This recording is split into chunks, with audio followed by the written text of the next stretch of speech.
Oh, ang ganda niya.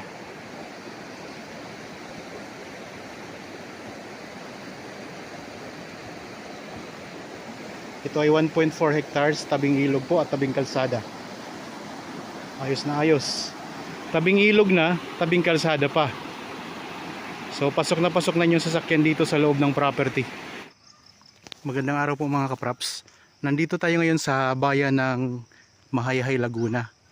Itong property na ipapakita ko sa inyo ngayon ay isang farmland na katabi po ng isang ilog.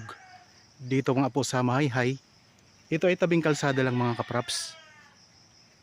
Mahaba po ang frontage nito.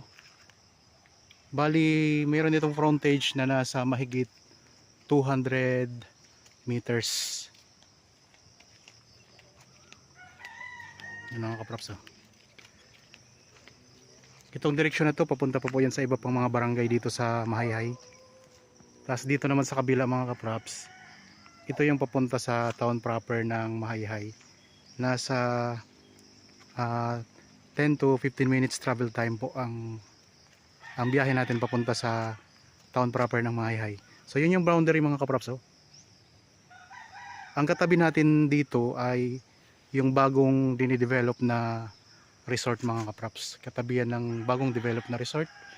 At ang mga tanim po makikita natin, ayan. Ako nga po pala si Buds, ang inyong laging kasama sa virtual viewing sa mga property na in-offer namin. So tabing kalsada, meron na pong linya ng kuryente. Tapos may access na rin po ng tubig. Ang mga tanim, ayan po mga kapraps. Marami siyang mga santol, mga guyabano, may puno ng langka, mga rambutan. Yan, dami mga tanim mga kapraps. So pasok na pasok ang yung sasakyan dito kasi tabing kalsada lang to. Baybayan natin ang frontage. Nasa 200 meters mahigit ang frontage po nito. Ang buong sukat nito mga kapraps ay 1.4 hectares o nasa 14,000 square meters. Ang isang hektarya po mga kapraps ay 10,000 square meters. Ito ay titulado. Yan, dito tayo magsisimula sa frontage ng property. Papunta tayo doon sa mga kapraps, sa ilog. Kasi itong kabila binibenta din po yan ito. Ito naman po ay 10.3 hectares mga kapraps. Ang tanim niya mga mahogani, napakaraming mahogani mga kapraps. Punong-puno ng puno ng mahogani itong kabila. So 10.3 hectares po yan. Ito po ang 1.4 hectares mga kapraps. Habang kayo po ay nagpapahinga dyan sa inyong kanya-kanyang pamamahay, samahan niyo po ako sa pag-ikot dito. Kung kayo po ay naghanap ng property na isang farmland na katabi ng ilog, ito po, makita ko sa inyo. Papasok tayo sa loob yan para makita din natin ang mga tanim dito.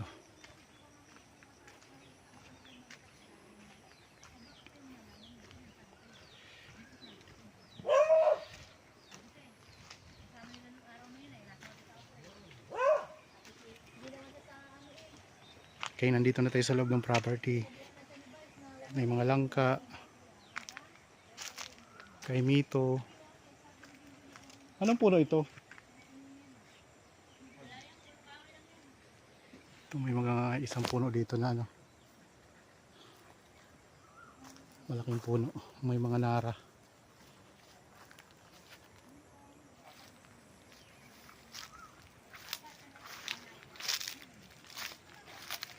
Yan, may mga tanim ito na na kaimito. At mga iba't iba pang mga prutas.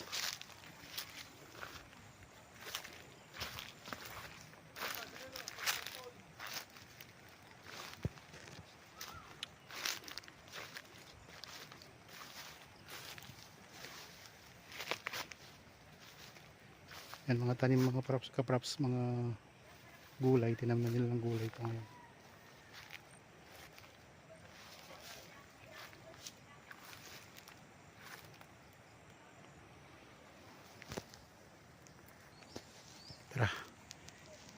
Hanap tayo ng daan papunta sa ilog mga kapraps.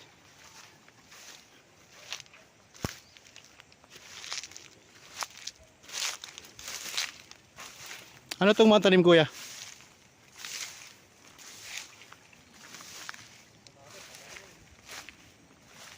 Parang mga ubas ano.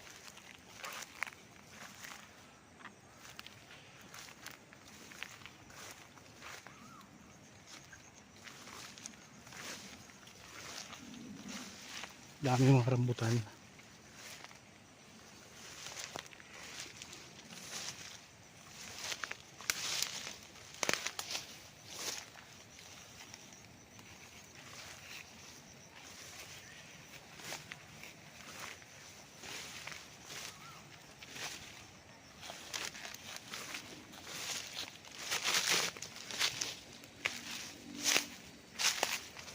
Langka, may langka din dito sa gitna. Oh.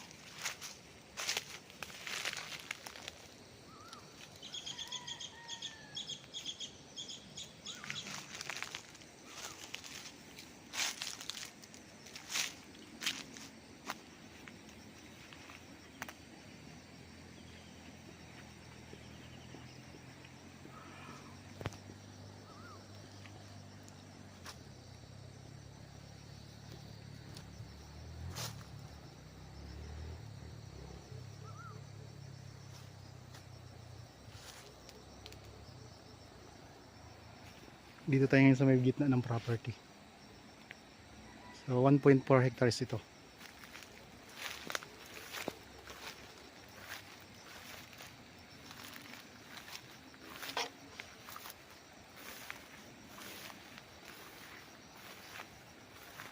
May mga tanim pala itong ampalaya dati. Oh.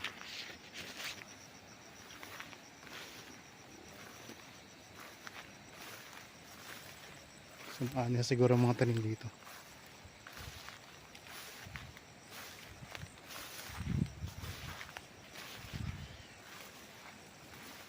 May mga kawayan. Dito sa gilid ng ilog may mga tanim na kawayan.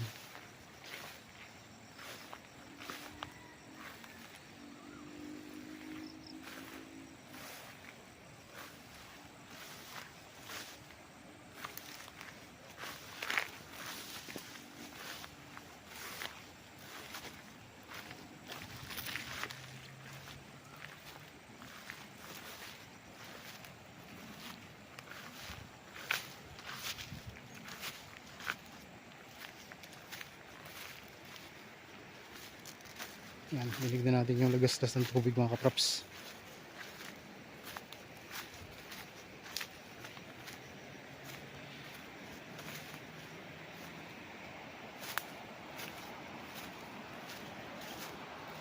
Yan, dito sa area na to may pa-slope siya, pababa siya. Papunta na to sa ilog.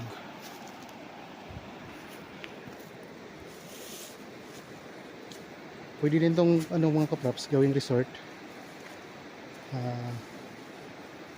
Kasi may katabi na rin po itong resort na dinidevelop ngayon.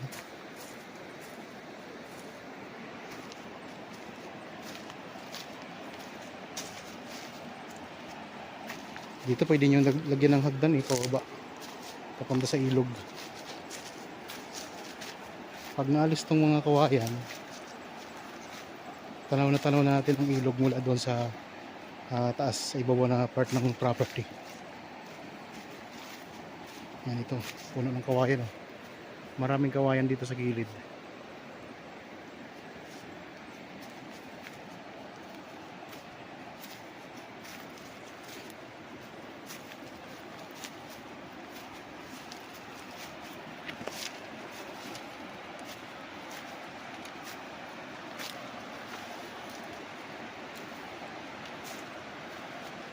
Yan, tanaw na natin dito ang ilog mga kaprops.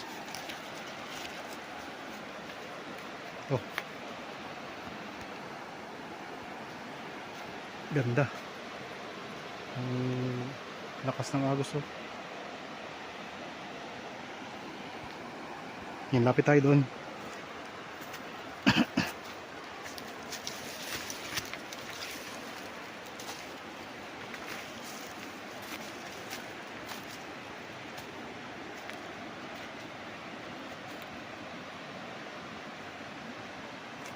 Ito, cement na to ng ilog mga kaprops. Ito, itong area na to. Kasi pag malakas ang agos ng tubig, naaabot din yan dito. Kasi mababa na to na part. Ganda oh.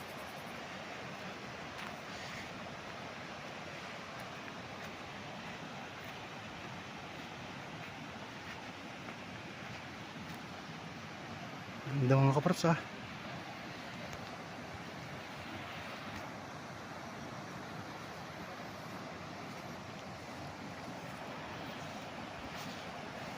Mismong boundary na to ng property mga kaprops ha. Itong ilog na to.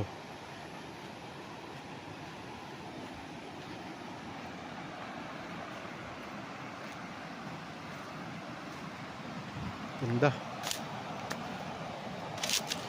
Dito malalim to no. Malalim ito.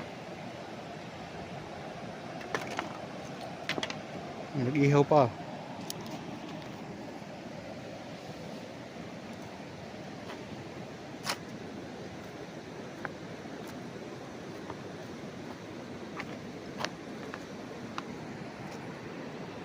Ito po yung property. Ayan. Pag ganun po, taas. Akyat. Ito yung pinaka-boundary natin. Ang ilog.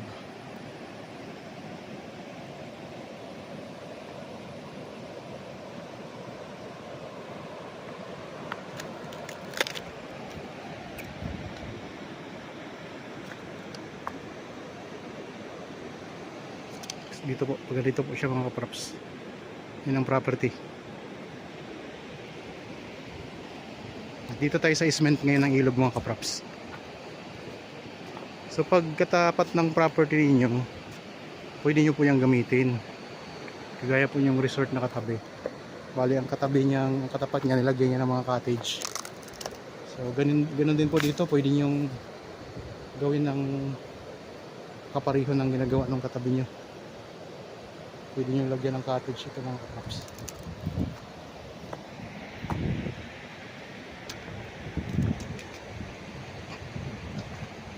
Ang lupa kasi ay pataas siya. Diyan tayo bumaba kanina eh. Ayun, doon tayo bumaba kanina. Mamaya pagbalik natin doon, aakyat ulit tayo dyan.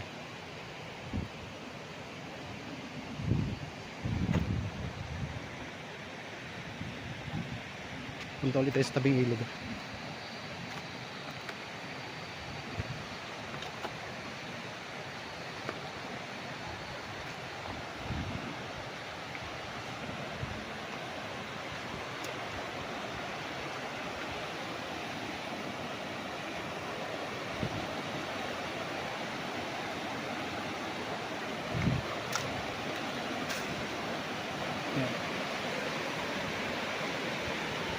Ganda mga kaprops.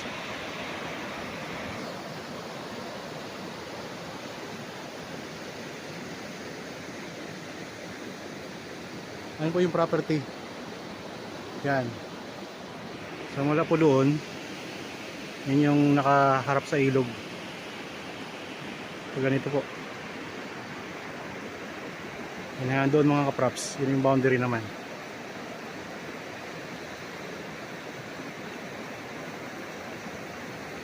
Ganda. Linis ng tubig. Yan ang agos oh.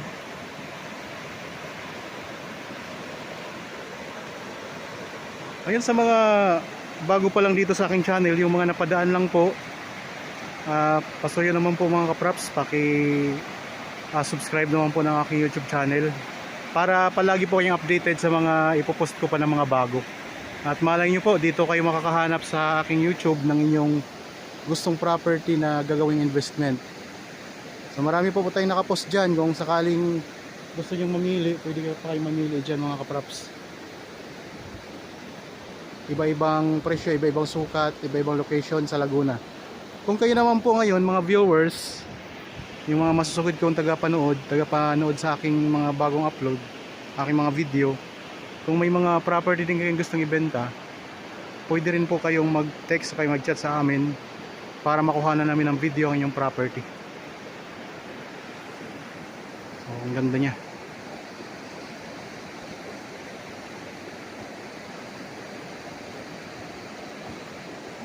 Ito ay 1.4 hectares, tabing ilog po at tabing kalsada. Ayos na ayos. Tabing ilog na, tabing kalsada pa. So pasok na yung sasakyan dito sa loob ng property. Ang pagpunta nga lang dito sa ilog ay kailangan yung lagyan ng hagdan dito. Pero hindi naman siya ganoon kataas. Konting akyat lang po. Ayan na po. Nandiyan na po yung mga tanim, mga prutas na nakatanim sa loob ng property. Sa kagandahan, di siya maabot ng tubig kasi mataas po siya. Yan, dito sa ismen tayo ngayon mga kaprops.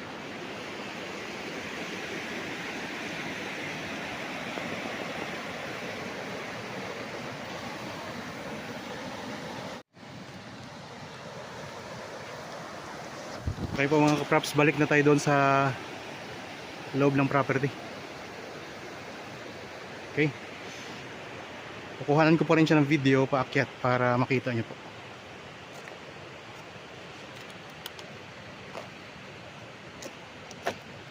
Ang biyahe papunta dito mula sa Manila papunta dito sa Mahayhay ay nasa 3 hours lang po.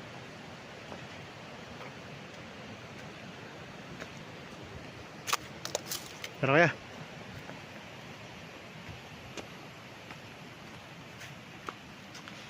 dito tayo akyat. Pwede nyo lagyan to ng hagdan dito para madali ang pag-akyat. Tapos itong mga kawayan na to, kung nais nyo pong tanaw yung ilog mula doon sa sa property sa kapatagan, pwede nyo bawasan tong mga kawayan na to.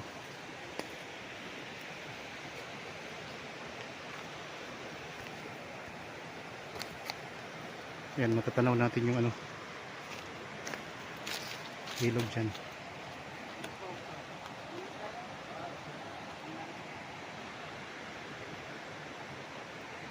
Tara, akit tayo.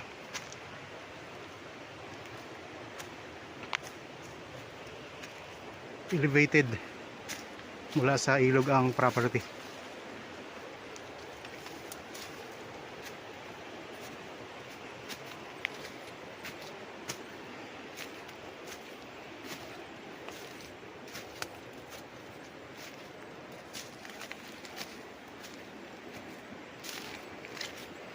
Okay.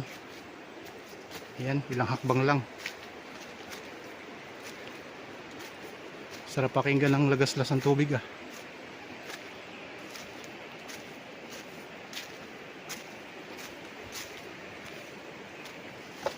Yan, ito na mga kaprops. Ito yung kapatagan ng property Tapos ito yung pwede nating alisin para tanaw natin Ayun, tanaw nga dito Ayan Ayan ang ilog, tanaw. Lalo na pag natanggal natin yung mga kawayan na yan. Okay, tara na po.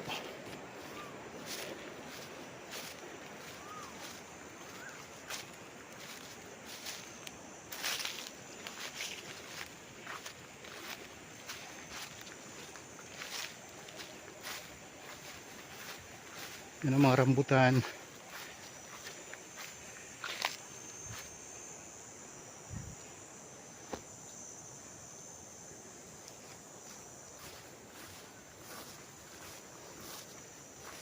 Balik tayo doon sa ating dinaanan.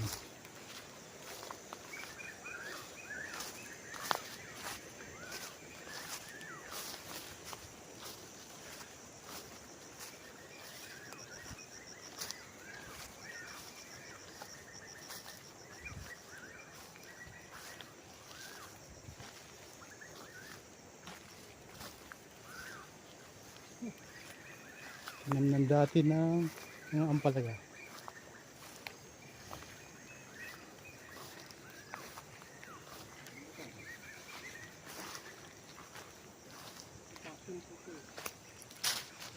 Passion fruit.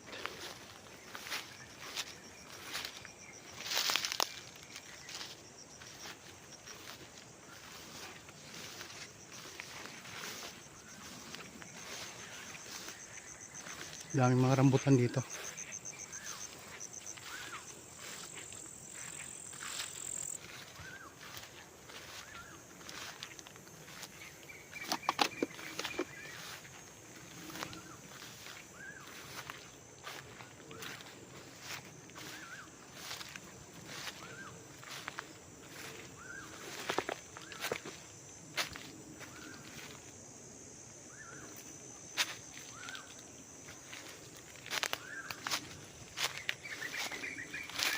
Pupunta na tayo doon sa kalsada mga kapaps.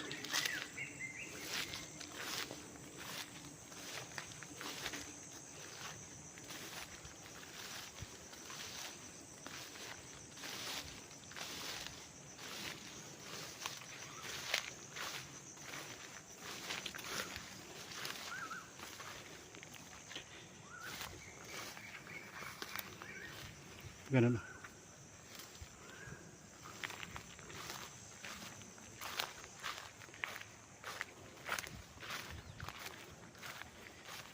Ayan, ayan ang kalsada ko.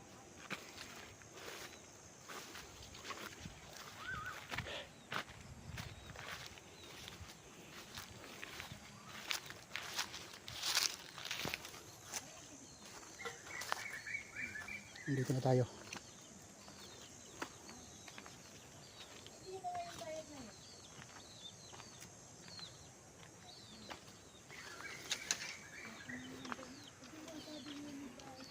Mga kapraps, ulitin ko lang po, ang sukat nito ay 1.4 hectares sa Mahayay, Laguna. Ito po tabing kalsada lang, may access na ng kuryente at saka tubig. May mga tanim din pala ng mahogany, mga langka, mga rambutan, may mangga at iba pang mga tanim. So ito yung frontage, nasa 200 meters mahigit, tabing ilog.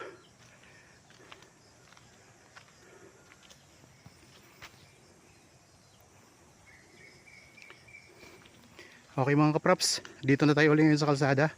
Sana nagustuhan nyo po ang property na in-offer ko sa inyo ngayon. Para po sa mga bago pa lang sa aking channel at napadaan lang po dito sa aking channel, huwag nyo pong kalimutang mag-subscribe at pindutin na rin po ang notification bell para maging updated kayo sa mga bagong property na i-offer namin. Maraming salamat po, lagi tayong mag-iingat at God bless po sa ating lahat mga kapraps.